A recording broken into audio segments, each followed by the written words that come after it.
दोस्तों आप लोग के लिए लेके आए हैं बहुत ही महत्वपूर्ण इम्पोर्टेंट क्वेश्चन लेके आए हैं। आप देख सकते हैं कक्षा 10 का विज्ञान पार्ट 4 का विद्युत धारा जो आपके लिए मोस्ट इम्पोर्टेंट क्वेश्चन 25 में 25 मोस्ट इम्पोर्टेंट क्वेश्चन है।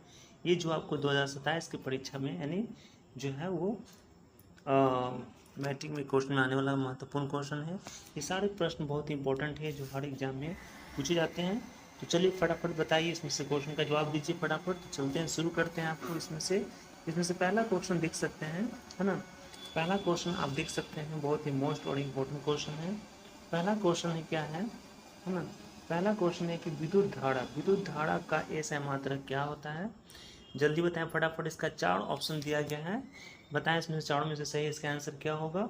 ऑप्शन ए में वोल्ट है, बी में ओम है, सी में एम्पियर है और डी में वाट है। इसका सही आंसर क्या होगा फटाफट बताइए। तो आप देख सकते हैं इसका सही आंसर है, आपका सही आंसर है ऑप्शन नंबर सी यानी एम्पियर। यानी विद्युत धारा का ऐसे मात्रक जो होता है वो क्या होता है, वो एम्पियर होता है। ठीक है, उसके बाद चलते हैं अगला क्वेश्चन की ओर। अगला क्वेश्चन बहुत ही मोस्ट इंपॉर्टेंट है। ये सारे क्वेश्चन जो आपके लेके आए हैं मोस्ट इंपॉर्टेंट क्वेश्चन है। उसके बाद देखते हैं क्वेश्चन नंबर दूसरा देखते हैं। क्वेश्चन नंबर दूसरा फटाफट बताइए। क्वेश्चन नंबर दूसरा क्या है, विद्युत धारा को किस प्रतीक से दर्शाया जाता है। यानी विद्युत धारा को किस किस प्रतीक से जो है वो दर्शाया जाता है। तो इस तरह इसमें 4 ऑप्शन है, चारों में से सही जवाब क्या होगा जल्दी से बताइए फटाफट।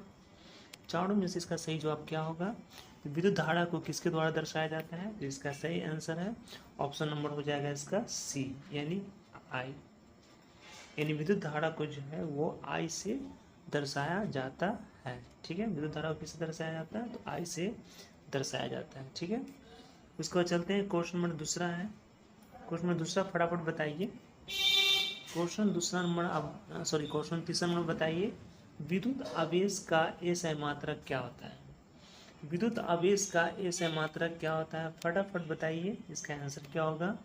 तो तीसरा का आंसर देखा जाए तो इसका सही जवाब है, तीसरा का सही जवाब है ऑप्शन नंबर इसका बी होगा यानी कूलॉम। यानी कहने का मतलब है कि विद्युत आवेश का जो है वो ऐसे मात्रक जो होता है वो क्या होता है, कूलॉम होता है। ठीक है, उसके बाद देख सकते हैं क्वेश्चन नंबर चौथा। क्वेश्चन नंबर चौथा क्या फटाफट बताइए। क्वेश्चन नंबर चौथा दिया हुआ है कि एक इलेक्ट्रॉन पर कितना आवेश होता है। एक इलेक्ट्रॉन पर जो है वो कितना आवेश होता है फटाफट बताइए, इसका क्या आंसर होगा। तो देखा जाए तो चौथा का इसका सही आंसर होगा ऑप्शन नंबर बी होगा यानी 1.6 गुना 10 पर -19 कूलॉम इसका आवेश होता है। यानी एक इलेक्ट्रॉन पर जो है 1.6 गुना 10 पर -19 कूलॉम आवेश होता है। उसके बाद चलते हैं क्वेश्चन नंबर 5 की ओर देखते हैं। 5 में क्या है, क्वेश्चन नंबर बहुत इंपॉर्टेंट है। क्वेश्चन नंबर 5 में क्या है कि परमाणु के कितने मौलिक कण होते हैं। आपको बताना है कि परमाणु के मौलिक कण कितने होते हैं। इस तरह देख सकते हैं, इसका 4 ऑप्शन दिया हुआ है, चारों में से इसका सही जवाब क्या होगा फटाफट बताइए। तो देखा जाए क्वेश्चन नंबर 5 का जो है वो सही जवाब है ऑप्शन नंबर बी होगा यानी 3। यानी परमाणु के जो मौलिक कण होते हैं वो कितने होते हैं, 3 होते हैं। ठीक है, परमाणु के मौलिक कण कितने होते हैं, 3 होते हैं। याद रखिएगा कौन कौन कण होता है, तो आपको बताए थे। पहला कण जो होते हैं वो प्रोटॉन होते हैं, है ना, प्रोटॉन होते हैं। उसके बाद दूसरा जो है वो क्या होते हैं, इलेक्ट्रॉन होते हैं, है ना। और तीसरा जो कण होते हैं वो क्या होते हैं, न्यूट्रॉन होते हैं। इस तरह जो है परमाणु के 3 मौलिक कण होते हैं, तीनों कणों को याद रखिएगा। ठीक है, उसके बाद चलते हैं क्वेश्चन नंबर छठा में। छठा में आप देख सकते हैं, क्वेश्चन नंबर छठा में क्या है कि परमाणु के 3 मौलिक कण कौन कौन होते हैं, अभी हम बताएं तो फटाफट। तो बताइए मेरे प्यारे बच्चे, इसका आंसर सही जवाब क्या होगा। तो क्वेश्चन नंबर 6 का जो है वो सही जवाब होगा, आंसर है ना, ऑप्शन नंबर होगा इसका बी। यानी परमाणु के जो मौलिक कण होते हैं वो कितने होते हैं, वो मौलिक कण जो होते हैं वो 3 होते हैं, है ना। इसका सही जवाब ऑप्शन नंबर बी है। ठीक है, इसके बाद चलते हैं क्वेश्चन नंबर 7 में। क्वेश्चन नंबर 7 में देख सकते हैं, क्वेश्चन नंबर 7 में क्या है कि धनात्मक आवेश किस पर होता है। आपको बताना है कि धनात्मक आवेश यानी जो प्लस का जो आवेश होता है ये किस पर होता है, आपको बताना है। किस तरह 4 ऑप्शन दिया गया है, चारों में से इसका सही जवाब क्या होगा। तो देखा जाए चारों में से इसका सही जवाब होगा ऑप्शन नंबर इसका हो जाएगा सी। यानी ऑप्शन नंबर क्या होगा, ऑप्शन नंबर इसका सी होगा चूँकि परमाणु के जो है धनात्मक आवेश जो होते हैं वो प्रोटॉन पर होते हैं, यानी प्रोटॉन पर जो होते हैं वो धनात्मक यानी प्लस आवेश होते हैं। अगर इलेक्ट्रॉन की बात किया जाए तो इलेक्ट्रॉन पर जो है वो क्या होते हैं, माइनस होते हैं, यानी माइनस आवेश होते हैं, ठीक है।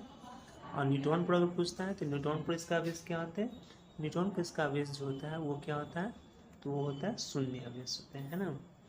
तो इस तरह आपने देख सकते हैं किसने ने हमने बताया।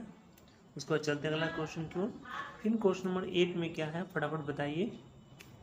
क्वेश्चन नंबर 8 में क्या है कि ऋणात्मक आवेश किस पर होता है। अभी हमको बताया था कि ऋणात्मक आवेश किस पर होता है, जल्दी बताइए।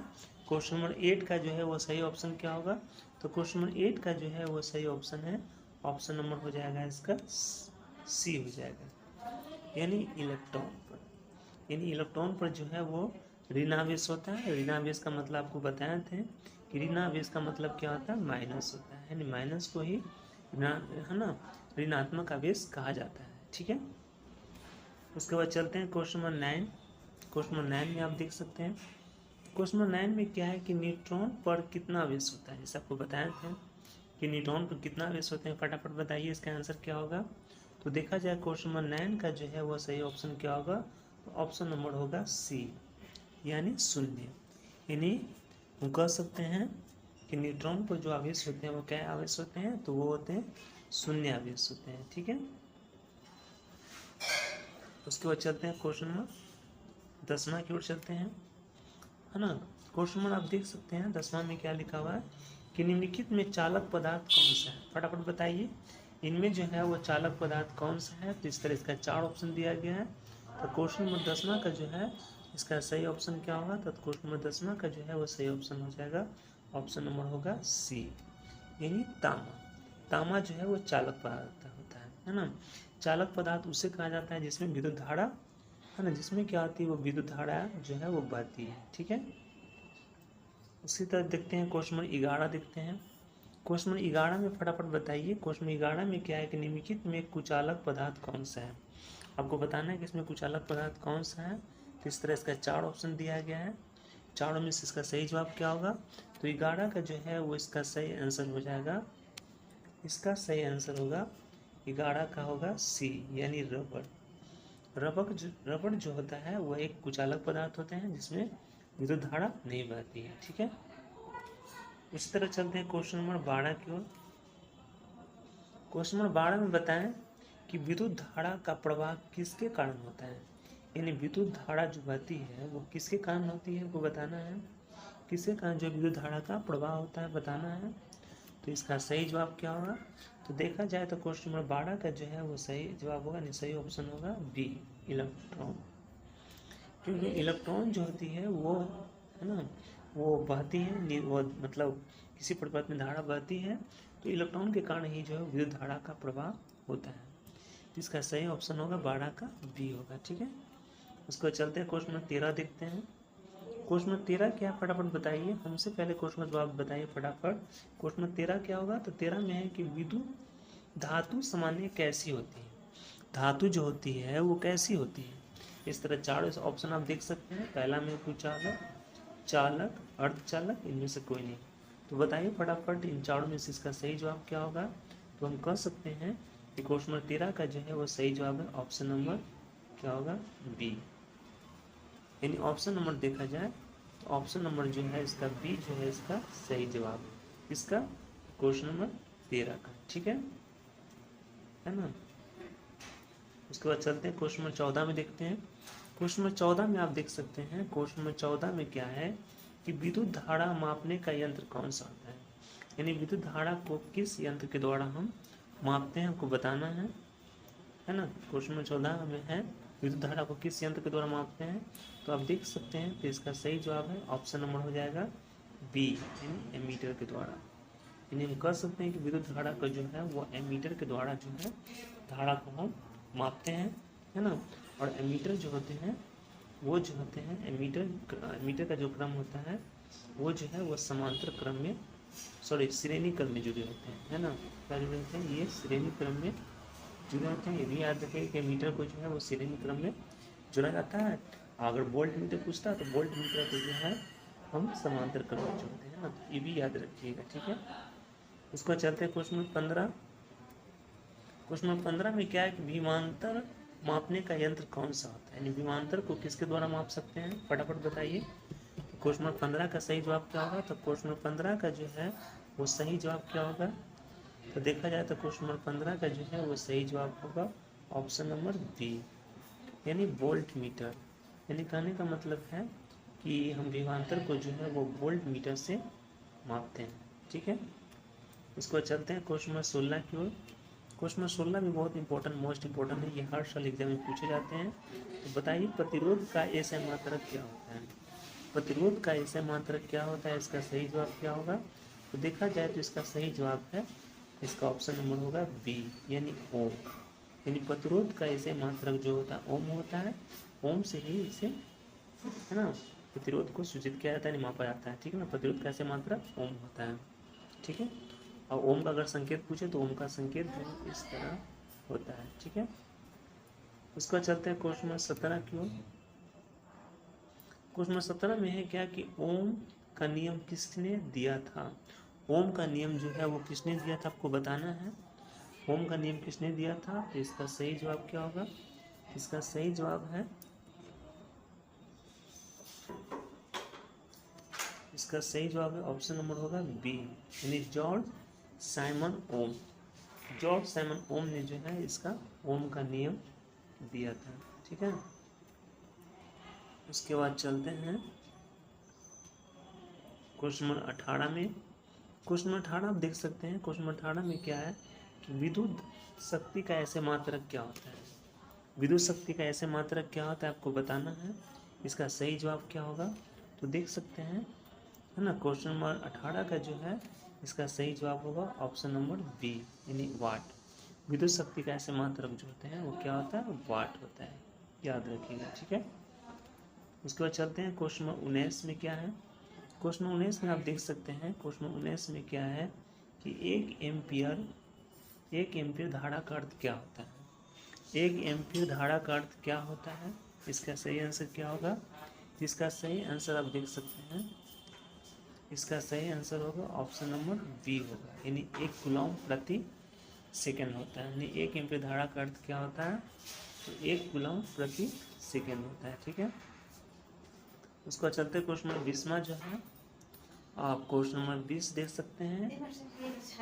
इलेक्ट्रॉन की गति की दिशा होती है, इलेक्ट्रॉन की गति की दिशा कैसी होती है आपको बताना है। तो इलेक्ट्रॉन की जो गति की जो दिशा होती है वो कैसी होती है आपको बताना है। तो क्वेश्चन नंबर 20 का जो है इसका सही जवाब है ऑप्शन नंबर बी होगा, यानी धारा की विपरीत दिशा, धारा की विपरीत दिशा। इलेक्ट्रॉन की गति जो होती है वो धारा की विपरीत दिशा होती है ना। आप देख सकते हैं क्वेश्चन नंबर 21 क्या है, 21 फटाफट बताइए। क्वेश्चन नंबर 21 में क्या है कि विद्युत धारा का सूत्र क्या होता है, विद्युत धारा का सूत्र क्या होता है आपको बताना है। इसका सही जवाब क्या होगा, इसका सही जवाब है 21 का सही जवाब होगा ऑप्शन नंबर होगा इसका क्या होगा, ऑप्शन नंबर, है ना। देखा जाए तो इसका 21 का विद्युत धारा का सूत्र का क्या है, इसका सही जवाब है ऑप्शन नंबर क्या होगा, 21 का ऑप्शन नंबर होगा इसका बी होगा, यानी धारा बराबर Q बटा T होगा, यानी आवेश बटा समय होता है ना, धारा का सूत्र होता है, ठीक है। उसके बाद देख सकते हैं 22 में क्या लिखा हुआ है। 22 में क्या है कि विद्युत सेल किस ऊर्जा को विद्युत ऊर्जा में बदलता है, यानी विद्युत सेल जो होते हैं वो किस ऊर्जा को विद्युत ऊर्जा में बदलते हैं हमको बताना है। इसका सही जवाब क्या होगा, तो क्वेश्चन नंबर 22 का जो है वो सही जवाब होगा ऑप्शन नंबर हो जाएगा इसका क्या हो जाएगा, बी हो जाएगा, यानी रासायनिक ऊर्जा। विद्युत सेल जो होते हैं, है ना, विद्युत जो सेल होता है वो क्या होता है, वो रासायनिक ऊर्जा को विद्युत ऊर्जा में बदलता है, ठीक है। उसके बाद चलते हैं क्वेश्चन नंबर 23 में है। क्वेश्चन नंबर 23 में देख सकते हैं, क्वेश्चन नंबर 23 में है कि निम्नलिखित में सबसे अच्छा चालक कौन सा होता है, आपको बताना है कि सबसे अच्छा चालक कौन सा होता है। तो इसका सही जवाब क्या होगा, तो 23 का जो है इसका सही जवाब है ऑप्शन नंबर सी, यानी चांदी। चांदी में जो है सबसे अच्छा जो विद्युत धारा बहती है, ठीक है। इसके बाद चलते हैं क्वेश्चन नंबर 24 क्या है। 24 में क्या है आपको बताना है कि विद्युत धारा का प्रवाह नहीं है, यानी विद्युत धारा का प्रभाव नहीं होती, किसमें नहीं होती है आपको बताना है। तो 24 का जो है इसका सही जवाब है ऑप्शन नंबर क्या हो जाएगा, डी हो जाएगा। यानी गुरुत्वीय प्रभाव में जो विद्युत धारा का प्रभाव नहीं होता है। ठीक है, उसके बाद चलते हैं लोग, है ना, क्वेश्चन लास्ट है मेरे प्यारे बच्चे, और फटाफट बताइए कि क्वेश्चन नंबर 25 में है कि ओम के नियम का सही सूत्र क्या है। ये बार बार एग्जाम में क्वेश्चन पूछे जाते हैं, ये बहुत ही वीवीआई क्वेश्चन है ना। ये क्वेश्चन आप देख सकते हैं, क्वेश्चन जो बहुत ही वीवीआई इंपॉर्टेंट क्वेश्चन है। ओम का नियम का सूत्र क्या होता है आपको बताना है, इसमें सही आंसर क्या होगा। तो 25 का इसका सही आंसर है ऑप्शन नंबर हो जाएगा सी, यानी V बराबर IR जो है वो ओम का नियम का सूत्र होता है। ठीक है मेरे प्यारे बच्चे, मेरे प्यारे दोस्तों, हमने 1 से लेकर 25 तक क्वेश्चन बताए हैं। आपने कितना क्वेश्चन का जवाब दिए हैं ये हमें ज़रूर बताएं कि आपने 25 में से कितना क्वेश्चन का सही से जवाब दिए हैं। कमेंट में ज़रूर लिखिए ताकि हमें पता चलेगा कि मेरे भारत के बच्चे, मेरे बिहार के बच्चे पढ़ने में बहुत तेज है ना। तो आशा करते हैं कि आपको, है ना, आशा करते हैं कि आपका परीक्षा अच्छा ही जाएगा, आप पढ़ने में ज़रूर तेज हो जाएंगे। तो चलते हैं बच्चे, फिर अगला वीडियो मिलेंगे। चलते हैं, राधे राधे, कृष्ण कृष्ण।